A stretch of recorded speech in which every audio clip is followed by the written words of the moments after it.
Here's your First Warn Weather Forecast First, sponsored by Anderson Collision Center. Visit driveanderson.com. Well, we've had plenty of sunshine out there this afternoon, brought our temperatures today into the 70s. A nice start to the month of May. We've had a little more cloud cover work in from the west, all in response to our next storm system that is starting to develop out over the plains. That will move closer to us during the night tonight and into the afternoon tomorrow.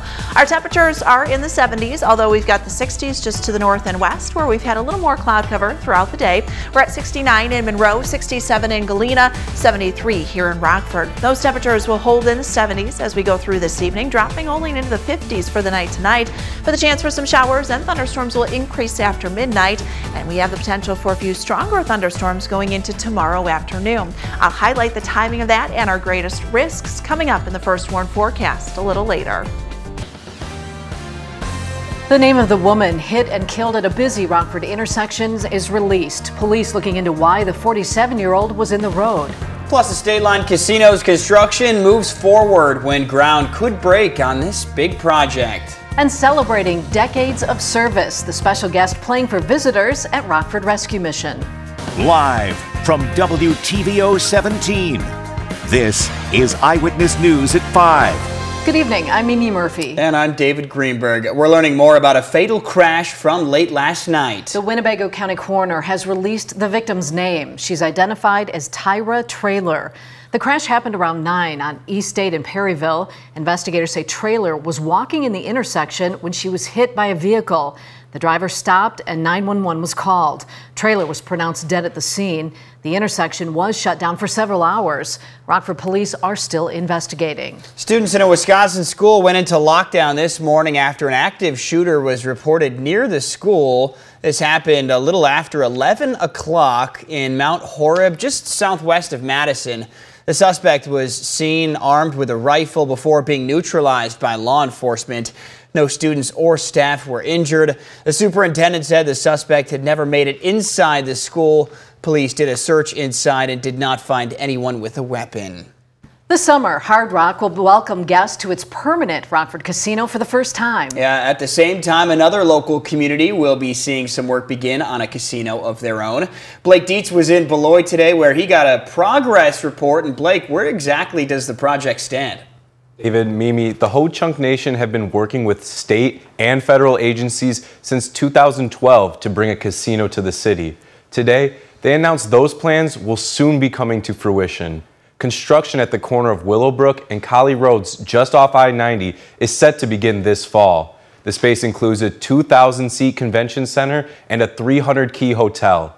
A Ho-Chunk tribal representative says the facility not only benefits the city, it also improves the nation's quality of life. I've seen what gaming has done for our community, for our people, and it's doing a lot. It has done a lot. It's provided us opportunities that we wouldn't otherwise have.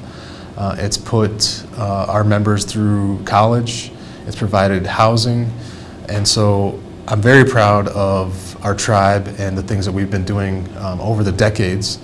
Rice tells me the estimated cost of the project is $400 million, but it will generate about $3 to $5 million yearly in revenue for the city once complete. David? An exciting project there, Blake. Thank you. A local nonprofit gets a surprise from Rockford's upcoming casino. The YMCA of Rock River Valley was presented with a check from Hard Rock Casino Rockford. The $1,500 donation will help fund the Y's Black Achievers program. That program prepares teens for college while also teaching them about positive self-image. The Y says today's check will go a long way to helping youth right here in the state line. So we definitely plan to put these funds back into our teen programming, but specifically that program because we just want to make sure that we're able to continue to offer impactful and life-changing events for our teens that participate in all the different options that we offer here at the YMCA. The donation will also help to fund the Y's Boys and Young Men of Color survey strategy. The Pope of the Sikh faith makes a stop in the state line. Johnny Ragbir Singh visited Rockford as part of a U.S. tour. Singh is the Sikh Pope from the Golden Temple of India. He is in the U.S. meeting with families who've been victims of racism and hate crimes. Hate crimes against Sikhs have increased ever since 9/11. The Sikh Pope hopes his visit encourages victims of discrimination to report their problems to law enforcement. They can be a coordinate. They can start a coordinate with the U.S. authorities, law enforcement, and the government, just to find out the solution of the problems of the Sikh community here, and they will get more confident. The community, someone is behind them, just to listen their problems and to share their problems on the religious platform with the government and the law enforcement agencies. Sikhs represent the sixth largest religion in the United States. Members of the Muslim faith head to the state's capital for Illinois Muslim Action Day. The Council of Islamic Organization for Greater Chicago addressed protests currently happening on college campuses. We do not endorse lawlessness. We do not endorse the breaking of the laws. But what we do endorse and what we do advocate is that the leaders of the university must open the doors and have meaningful conversations. You can't just say, call the police and expect that solves. When you suppress a problem, it's still going to come out. Students from the Muslim Community Center Academy in Skokie left for Springfield this morning. Organizers say they want the trip to inspire the students to be engaged and involved in politics. In Springfield, the Bears continue their mission to build a new domed stadium on Chicago's lakefront. Team representatives met with two top aides to Governor Pritzker this afternoon. Last week, the Bears unveiled plans for a $4.7 billion stadium next to Soldier Field. But they need state lawmakers to approve more than $1 billion in bonds from the Illinois Sports Facilities Authority. The governor did not attend today's meeting. He said a deal is going to take some time. Well, I didn't say that there's not ever the possibility of having a domed stadium in Chicago. I've never said that. I have said, however, that it's not a high priority for the taxpayers. You know, there's a lot of questions about whether the deal could get done. I'm very hopeful that they could put something on the table. Bears President Kevin Warren wants approval from the State House before the legislative session's over later this month. A local organization celebrates decades of serving the community. Today is Rockford Rescue Mission's 60th anniversary.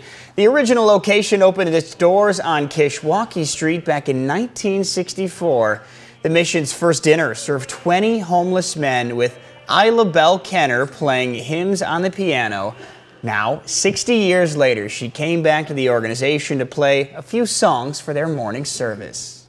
We came frequently, with my 4 children, and that was an experience in itself. But it was a privilege to do it, to bring our kids. Happy to do it. I wouldn't think they'd even remember me, let alone ask me to come and play. But I'm honored to do it. If you'd like to volunteer or donate to the mission, just go to their website, rockfordrescuemission.org.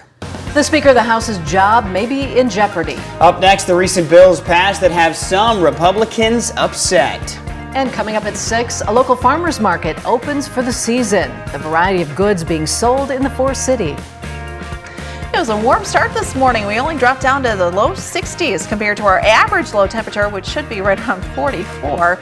We've got some warmth that'll carry over into the weekend. Find out where that puts us as we enter into the month of May. Coming up in the first warn forecast a little later.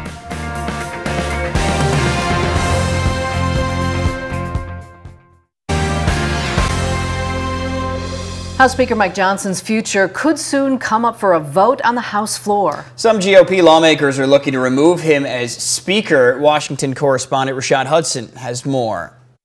Georgia Republican Congresswoman Marjorie Taylor Greene says it's time for House Speaker Mike Johnson to go. Mike Johnson is not capable of that job. He has proven it over and over again. Greene and Kentucky Republican Congressman Thomas Massey are moving forward with their plan to take the gavel from Johnson. Mike Johnson alone can save us from that ultimate outcome. If he would step down. Greene originally filed the motion to oust the Speaker in March after he worked to pass a government funding bill with the help of Democrats. Mike Johnson is giving them everything they want. Now, their beef with Johnson reached a boiling point when he relied on Democrats to help him pass a massive foreign aid package that included money for Ukraine. And the Democrats coming out, embracing Mike Johnson with a warm hug and a big, wet, sloppy kiss. The speaker was asked about Green's plans on the Hill on News Nation. Is she a serious lawmaker? I don't think she's proving to be, no. Johnson became speaker after House Republicans ousted Kevin McCarthy in October. At that time, House Democrats voted against McCarthy. This time, House Minority Leader Hakeem Jeffries says Democrats will help save Johnson's job. This is a vote of conscience. Green plans to force a vote next week. Reporting in Washington, Rashad Hudson. Well, another beautiful day in the 70s out there. We got a streak of those going. It's been nice. But after the break, Candace tells us about the potential for some storms to move through. That's coming up.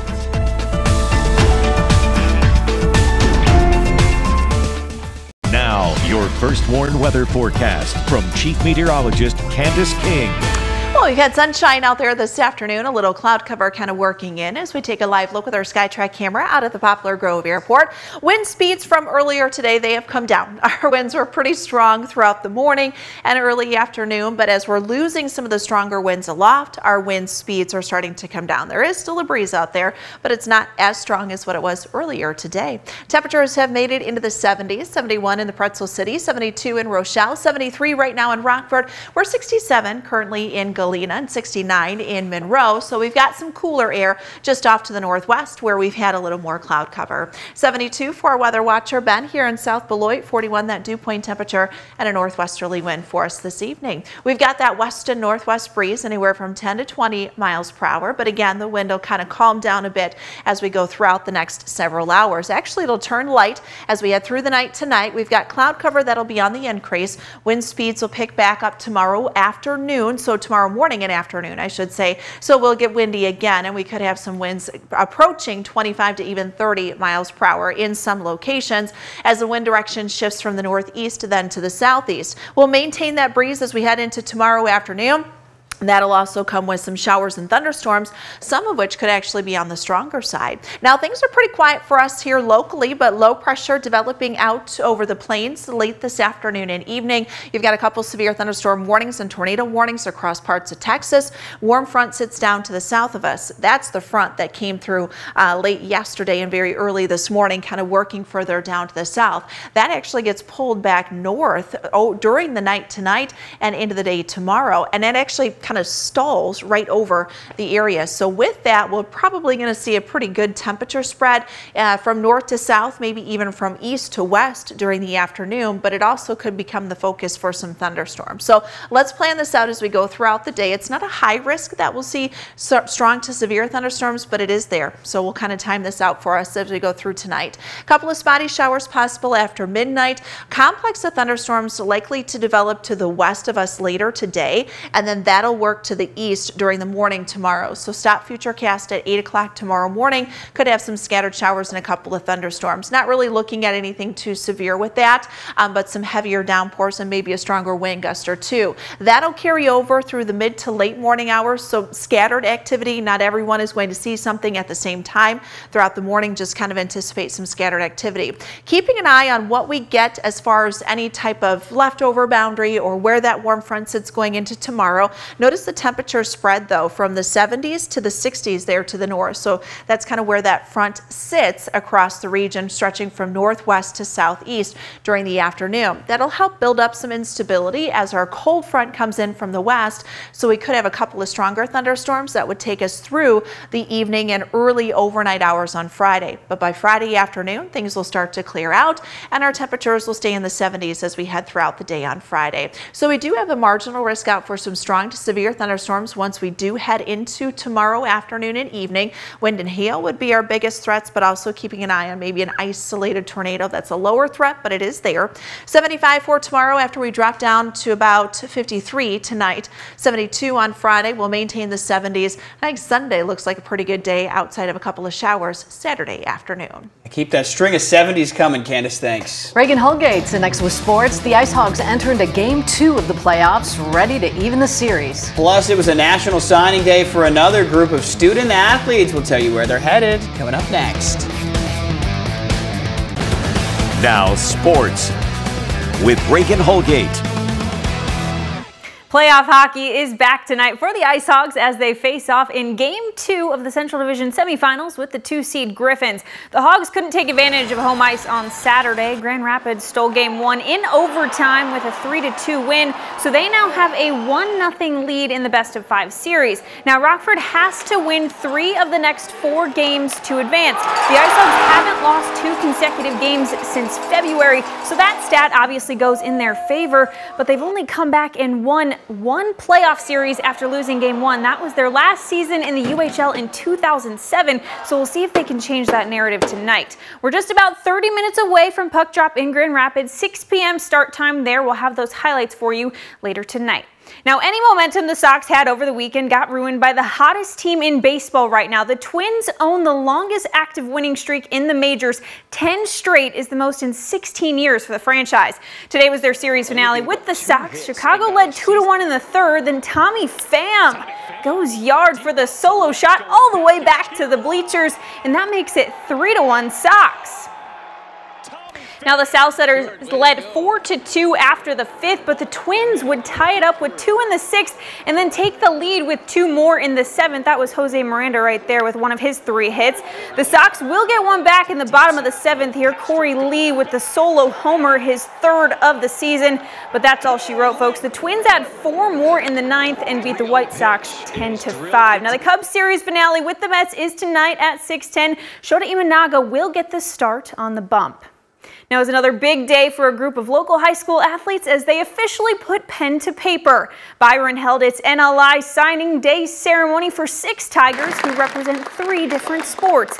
These athletes include basketball standout Ryan Tucker. He will continue playing at Benedictine University. This year's state championship football team added 4 more signees today. Jacob Barber is off to Aurora University. Braylon Kilduff will take his talents to UW-Platteville. Ashton Hankel will continue his career at Division I St. Thomas University, and Joshua Harris will be here in Rockford next season with the Regents of Rockford University. Then Mason Brandt will hit the links with Central College as he continues golfing. Congrats and good luck to another great group of student athletes. That's sports. We'll be right back. I think we could get used to the string of sunny days in the 70s. The blue skies, I mean, it really has just been gorgeous this last few days. It has been nice. You know, April has been a little cool, you know, from time to time. We had a couple of cooler days and some cloudy days. Yeah, it snowed once, right? Yeah, it did. At the beginning of the month. Why'd you have to remind us? Yeah, right. Come on. It's the 70s here, maybe. But we don't have any snow in the forecast. We do have some showers and some thunderstorms. I think that'll come through as we go through the afternoon tomorrow. But temperatures through the next seven days are going to be in the 70s, and we could even hit 80 by the time we get into next week. So definitely staying above average as we welcome in the month of May. We've got some showers off to our west. Those will increase later tonight and then through tomorrow. Keeping an eye on a couple of thunderstorms for tomorrow afternoon. Sunshine by the end of the weekend. Thanks, Candace. World News Tonight's up next. We'll be back here at 6.